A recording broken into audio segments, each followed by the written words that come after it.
Well, there are very few groups in the world capable of this kind of action, and you have to remember also that we have the people who hijacked these planes were going to a certain death as well, so they were suicide bombers in effect, and that probably suggests that this was not something like the Medellin cartel or one of the other groups that has the financial wherewithal and the infrastructure to carry out coordinated attacks. Yeah, I know. I think that obviously the finger of suspicion, and we're always very cautious about pointing that in any particular direction, but we have to look to the Middle East. We have to look to Osama bin Laden.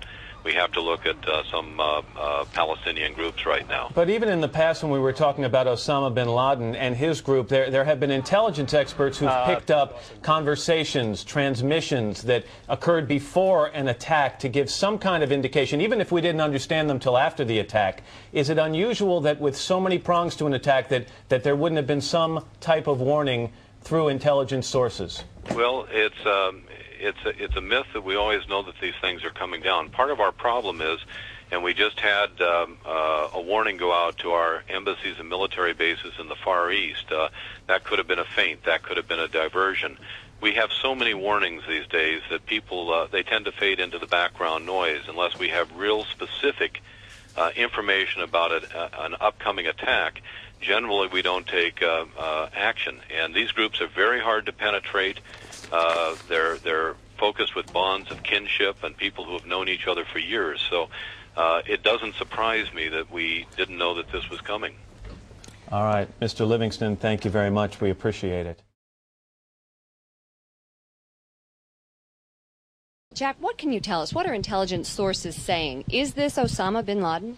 At this point, all fingers appear to be pointing towards him. He is the only person with the sophistication and the wealth to carry out something like this. Is anyone going on the record saying this? No, nobody at this point will go on the record, but every single law enforcement official is saying it's either state-sponsored or it's Osama bin Laden, and appears to be Osama bin Laden.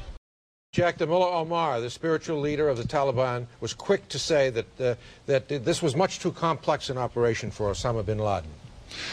With all due respect to Sheikh Omar, I disagree. Having met Osama bin Laden's people and having known some of them very, very well, this is the type of activity that they would have planned for and prepared for years, and this has many of the hallmarks of an Osama bin Laden attack. What is it about these attacks that have his fingerprints on them? They are so sophisticated, they're so well planned, and he never actually comes out and takes credit for something afterwards. There is nobody out there who could pull off something like this other than Osama. And apparently this would have had to include somebody who knows how to fly an airplane. At this point, what they are investigating are looking at 4 separate pilots, or at least 4 separate pilots, who may have been associated with Osama bin Laden and who may have flown for other airlines, who possibly walked into the cockpit, shot the pilots, and then took over the planes. And how do they get through security at this point? Good question. At this point, the FBI has seized all the security camera tapes, and they're looking at the tapes as we speak. There are so many questions unanswered in this one. There's only one thing that holds true. Whoever did this really knew what he was doing. Jack, President Bush earlier said that we are going to hunt down the person responsible for this, and they will have to suffer the consequences. We've talked in the past about how Osama bin Laden is a pretty sneaky devil and is pretty tough to catch. There are contingency plans set to go, and the plans have been set to go for several weeks now on what to do if Osama bin Laden were to plan a very large attack. And they've selected targets within Afghanistan, and you can be assured that if it is Osama bin Laden, that the U.S. will probably retaliate, and retaliate massively.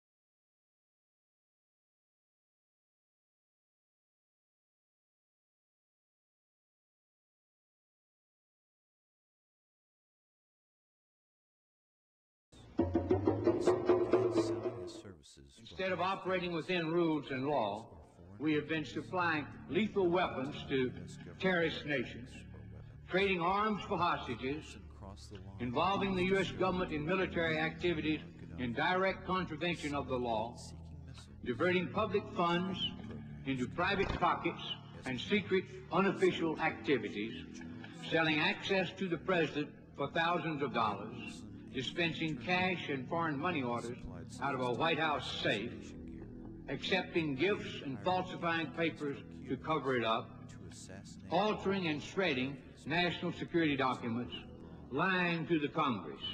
Now, I believe that the American people understand that democracy cannot survive that kind of abuse. While I was there, I saw the Iraqi soldiers come into the hospital with guns. They took the babies out of the incubators. I myself Took the incubators and left the children to die on the cold newborn babies that had kids been in incubators, and they were thrown out of the incubators so that Kuwait could be systematically dismantled.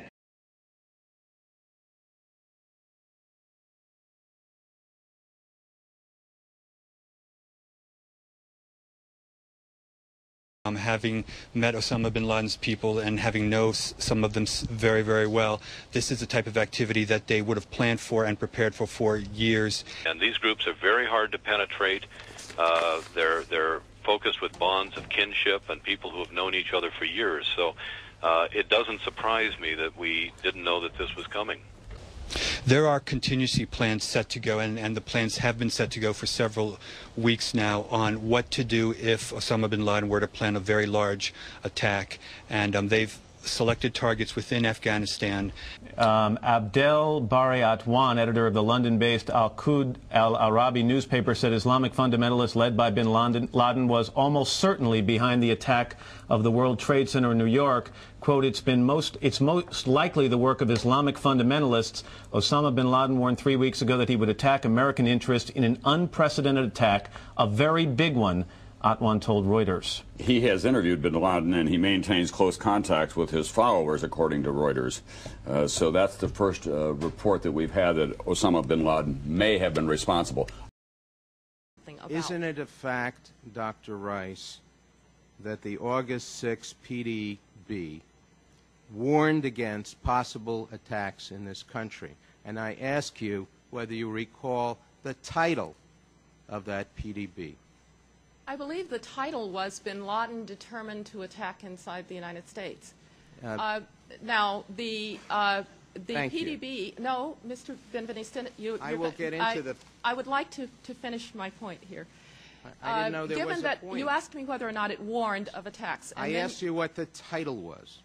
You said, did it not warn of attacks? It did not warn of attacks inside the United States. It was historical information based on old reporting. There was no new threat information, and it did not, in fact, warn of any coming attacks inside the United States. Did the President meet with the Director of the FBI between August 6th and September 11th? I will have to get back to you on that. I'm not certain.